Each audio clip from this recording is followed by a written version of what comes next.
Hello everybody and welcome to Let's Play Her Pound of Flesh. This is a small horror kind of choose-your-own-adventure game by Liz England. It's also an Asylum Jam game, which is an event that happened quite a long time ago, which, if I remember correctly, featured a lot of very, very short horror games. I don't follow these kind of jams nearly as much as I should, but first off, let's actually explain why I'm playing this game right here, and the sorrow that I had to deal with that happened in my life recently. So long story short, my computer's hard drive died. This is actually the second time it's happened within like 3 months.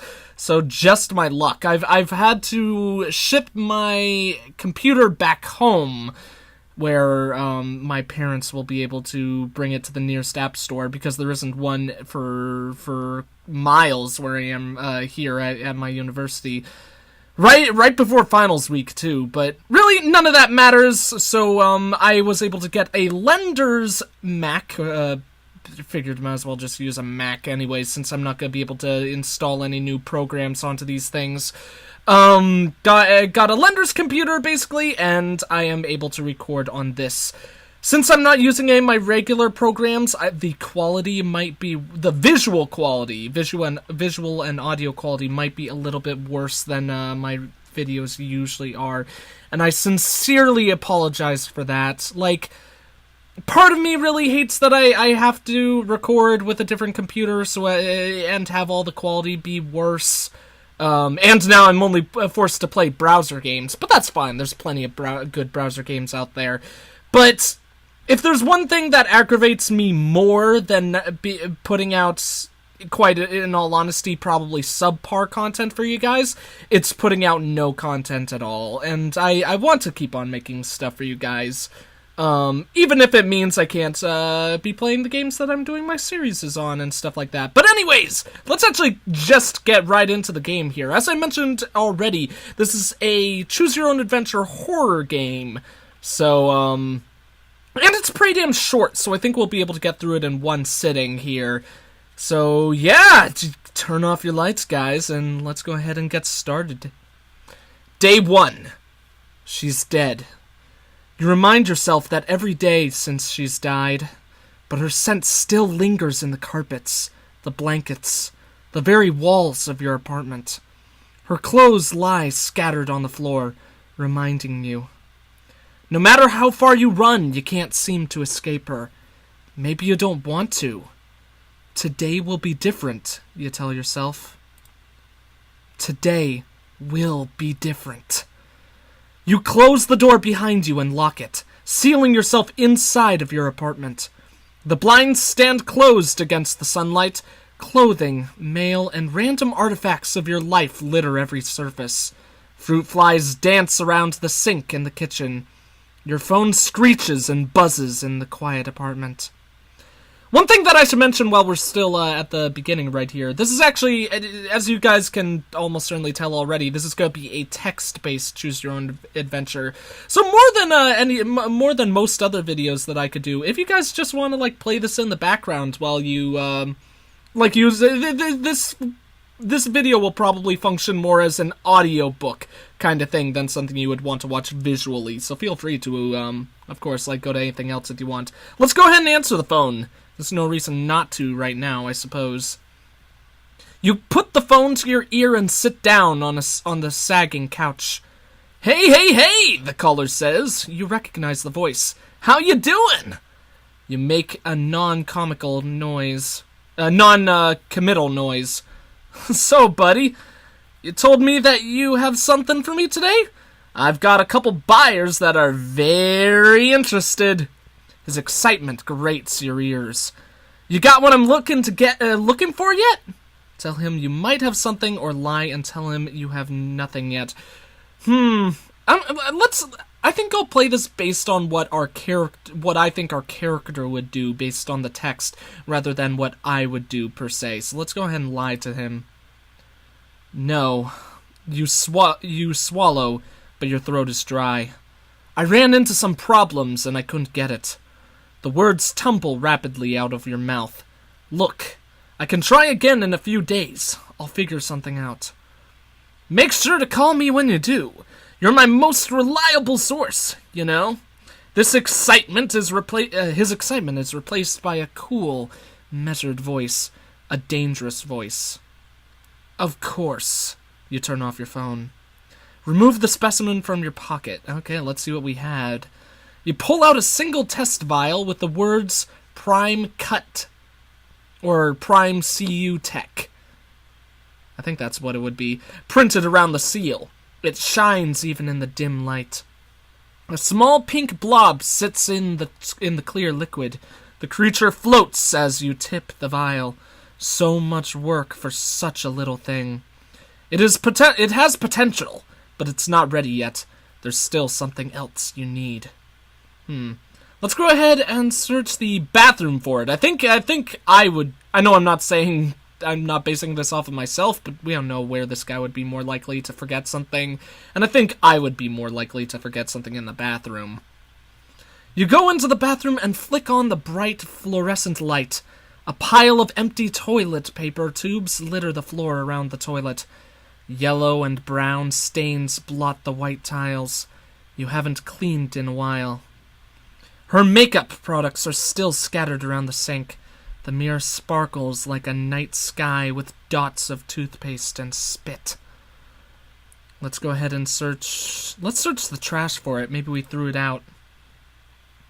You crouch down and start digging through the small trash bin overflowing with tissues. Everything on the top is yours. You toss them on the floor. You unfold a tissue with lipstick smeared on it and discard it. It's not enough. At the bottom, you find another tissue with a dark red stinky stain on it. A used tampon wrapped in toilet paper. You take it. Take the vial and tampon into the spare bedroom. The spare bedroom is tiny, made even smaller by the boxes on the floor, stacked shoulder height. They all say her name on them like a silent chorus. A table stands cluttered with metal and glass instruments. They all have property of Prime CU Tech emblazed on them. A large machine sits on the left, square with a thick metal door and several dials for temperature and humidity. Let's go ahead and sit down and begin. You sit down. You pull out a Petri dish. That's a Petri dish, I think, and blow the dust off of it. You take out the vial and break the seal with a satisfying crack. With a pair of long tweezers, you pull the small pink piece of flesh from the solution and place it on the dish. You place it under the microscope. They are active and lively. Add dried blood from the tampon. You take a pair of scissors to the tampon, cutting off some of the outer layers of cotton soaked with blood. You place the dried blood in the Petri dish and mix it with the culture. Place the active culture in the incubator. We have an incubator? That's pretty sick. You place everything in the incubator and swing the large metal door shut. You turn the handle to seal the specimen in. The temperature and humidity inside the machine rises. There's no way of telling when the process will be complete. There's not much else to do now. You lean back and close your eyes, thinking of her. Tomorrow, you will know more. Day 2. She's everywhere, even in your dreams. You look out from your childhood home and see her walking towards you, dead-eyed like her corpse on the coroner's table. She reaches out her arm. You shut the door. You can hear her outside, shuffling and thumbing against the door. Brace the door against her. You wake up in a chilled sweat, aware of every inch of your skin. Your palms are clammy. It takes you a few minutes to figure out where the sounds are coming from. They are coming from the incubator. Do you want to open the incubator or listen to it? Let's go ahead and give it a listen first. You press your ear up against the warm steel. You hear nothing for a moment. You almost give up, and then it starts again. A thud against the hollow interior of the incubator, followed by a shuffling noise, as though whatever lay inside were testing the boundaries of her prison. Open the incubator. You open the incubator. You hear the hiss as the seal lifts. You feel the warm, sticky air as it hits your skin with a familiar smell. You close your eyes to bask in the scent for a moment. You see a small, round lump of flesh the size of a football. Her skin is pink and soft, like a babe's. Soft brown hairs, sparse and thin like hairs on your arm, grow in patches along the side and top of the flesh. She shudders as the cold air in the room invades her space in the incubator. You reach out hesitantly. Oh man. Let's be extra creepy and stroke her hair. You stroke her hair softly, letting your fingertips brush along the fine filaments. You rub your hand against the roots, feeling them tug and spring as your hand moves across the lump of flesh. It feels all wrong. Let's soothe her hair out. You soothe out her hair. You wish you had a brush, but the one she left behind was large and heavy, too harsh on such soft flesh. Your fingers shake. You go into the kitchen and grab your bottle of whiskey. It is half empty, but enough for you. For tonight, at least. Your fingers shake as you grip the bottle of whiskey and take a quick gulp from it. You welcome the burning sensation on the back of your throat as you swallow the corrosive liquid. Your hands begin to steady themselves. Let's, you know what, we're gonna party. Let's drink the rest of the whiskey. Party all night long. You take another swig of whiskey, and then another, and another. You welcome the burning in your throat and drown out the smell of the harsh taste of alcohol as it numbs your senses. You leave her in the spare bedroom, alone, and wander your bleak apartment. You drink like there's no tomorrow. Day 3. You wake up on the couch. An empty bottle of whiskey lies overturned on the floor among the trash. Thin rays of light that have made their way past the blinds attack your eyes like daggers. You rub your temples and wish the pain away. Your stomach rumbles. Let's go ahead and check on our lump of flesh. You enter the spare bedroom, flick on the light, and freeze in place. The incubator door is partly open. You can't remember if you closed it at night. Open the incubator door completely or look around the room. Let's look around the room first. Your eyes search the room wildly and fall upon a lump of pale white flesh covered in clumps of brown hair. It's larger now, maybe 10 or 15 pounds of flesh. You reach towards it and pull it from out under the desk. Did she go there on her own for safety? Or did she fall and roll there with gravity? She's too big to place back inside the incubator. Let's hold her in your arms. You cradle her in your arms and absent-mindedly stroke her hair. Now thicker and coarser than yesterday. You feel the bony protrusions under her malleable flesh and wonder which will turn into hands and, eventually, fingers. You wish you could hold her hand again. You look back at the incubator. Can't put you back in there. You cast your eyes around the room. Let's put her in the bathtub. I think that would be more suiting than a trunk. You carry her to the bathroom and use the elbow to pull apart the shower curtain to display a large, deep tub stained yellow and gray with dirt. Okay, maybe the chest would have been better. Dark black and brown mold grows in the grout along the edge of the tub. You lean down and place her on the floor of the tub. As you move, you can feel her wiggle and undulate? Undulate? I don't know if that's right. Against you. You look down at her. I said we're basing this off of what I think the guy would do, so let's sit down and watch her some more. You sit down on the toilet and lean on your elbows, watching her within the bathtub. Her flesh is warm, pink against the cloudy porcelain. Her skin ripples every once in a while with a shiver, but the rest of the time she moves slowly, her flesh undulating in soft, calm waves of flesh. You wonder where her lungs are hiding, or if she even has any yet. Hours pass. Your arms feel stiff. You peel your hands from your face, leaving clamming red marks behind them. Tomorrow. Maybe it will be tomorrow.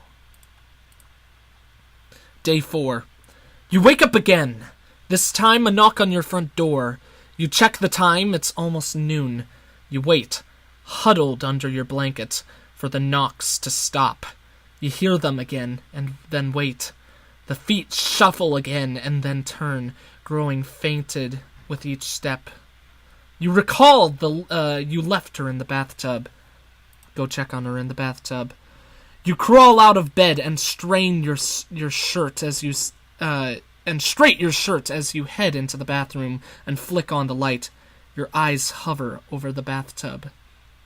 A short, thick tendril of rose-colored flesh pokes out of the side of the bathtub, peering over it, searching, feeling. You recognize a misshapen fingernail at the end. It attaches to her mound like a fin.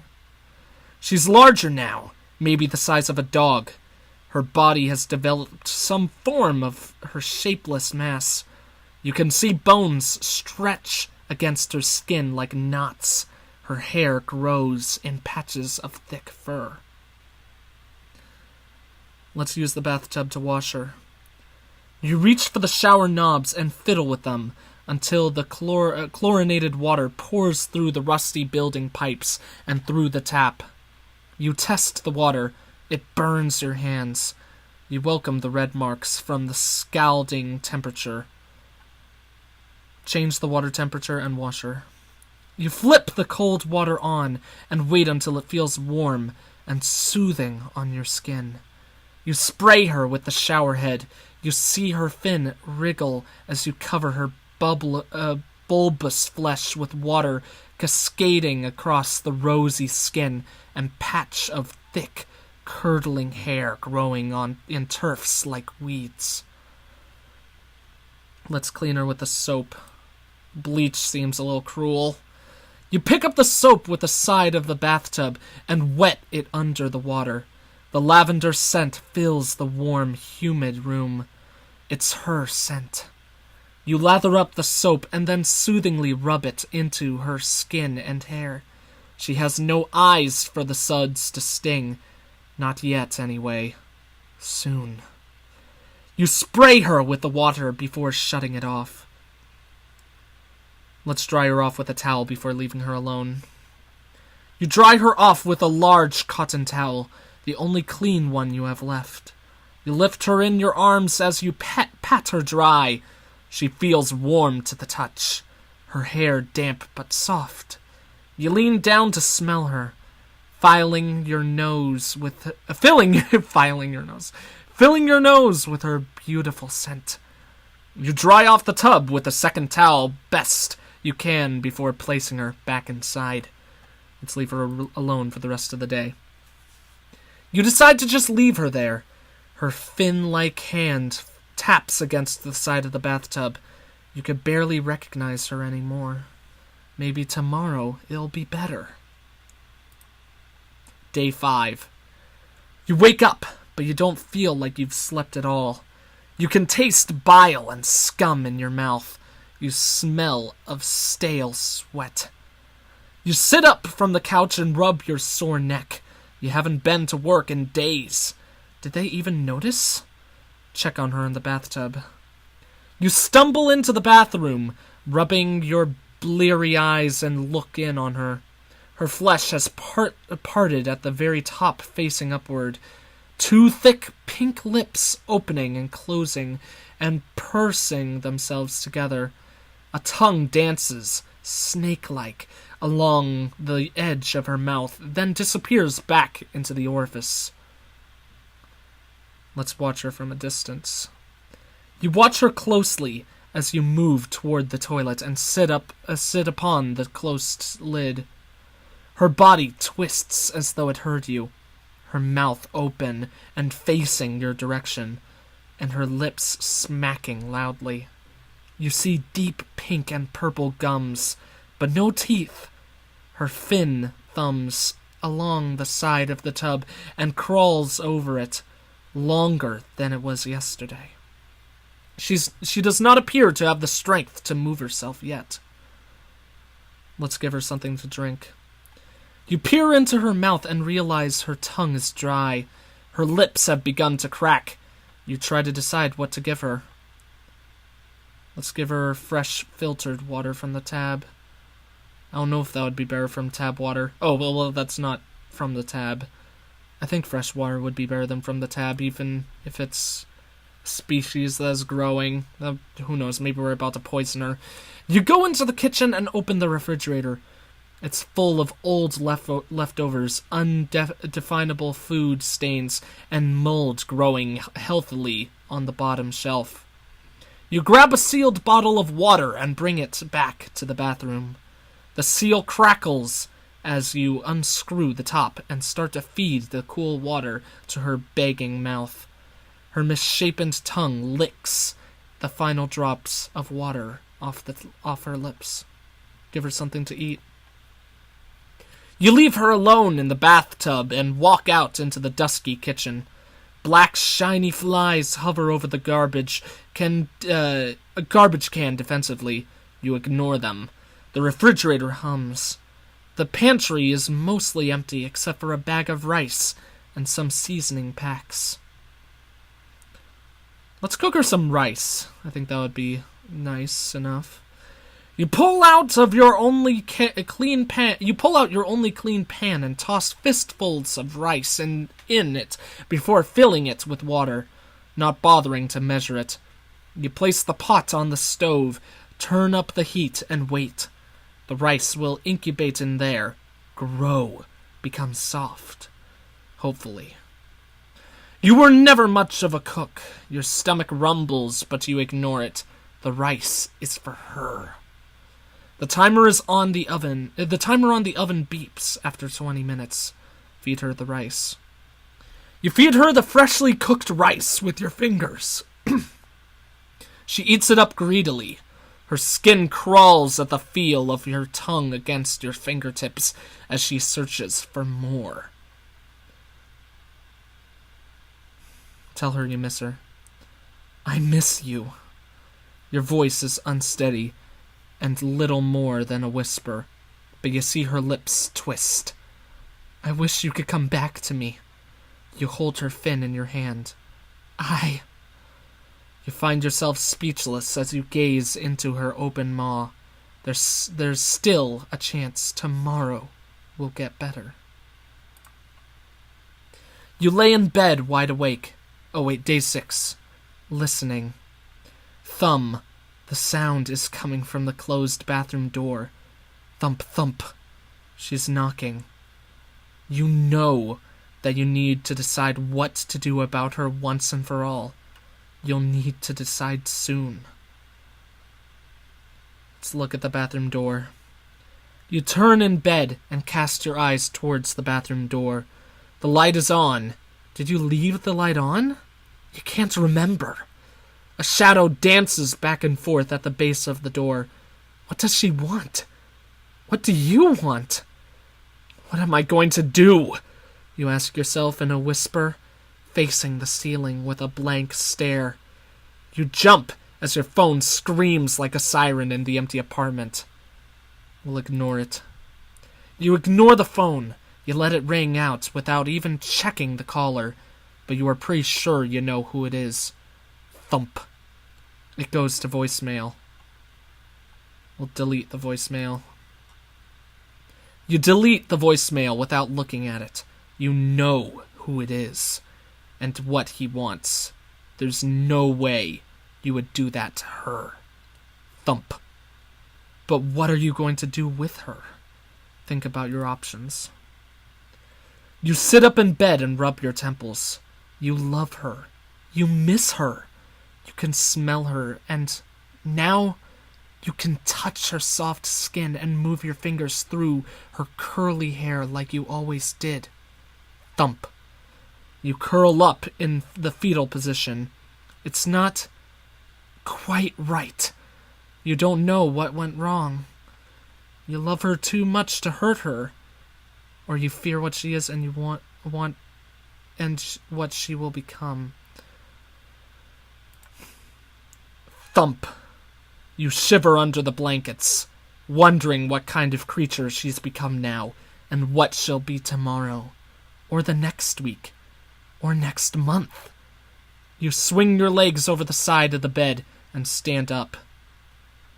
Let's open the door to the bathroom. The door swings open with her weight. She spills out into the room.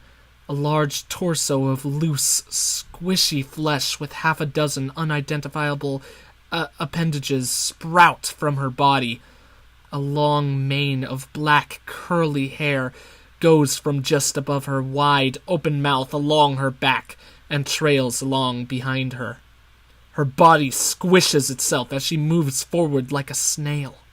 You hear the release of suction on the bathroom tiles as she moves onto the carpet.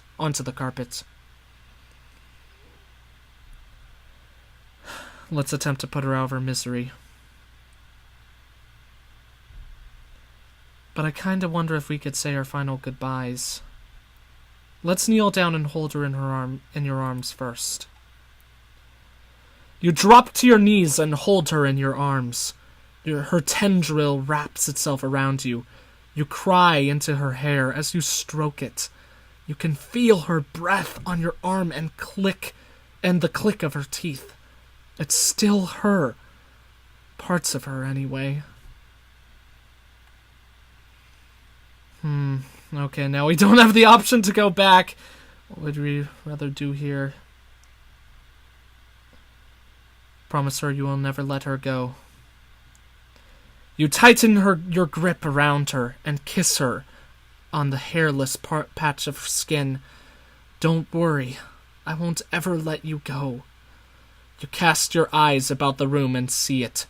You grab the hem of her favorite dress, pull it off the hanger, and drape it over her soft mounds of flesh.